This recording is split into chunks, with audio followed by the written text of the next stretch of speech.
Επανάλαβε αυτό. Κάνε το αδύνατο δυνατό. Επανάλαβε μαζί μου αυτήν την προσευχή για να λυθούν όλα σου τα προβλήματα. Ελεήμων Πατέρα, σε παρακαλώ, ελέησέ με.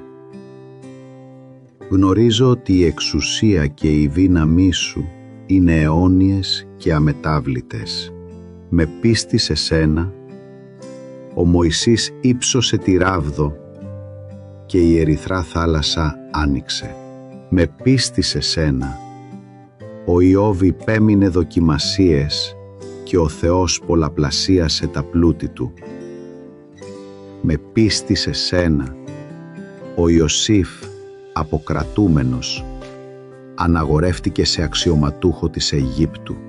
Όλα αυτά είναι έργο της κυριαρχίας σου. Η μεγάλη σου δύναμη κάνει το αδύνατο δυνατό.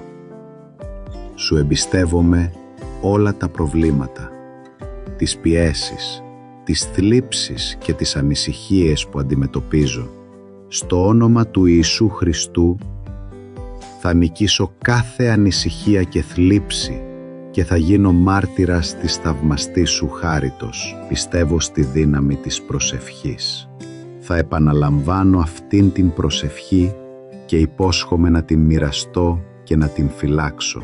Η πίστη θα σου φέρει θαύματα. Αμήν.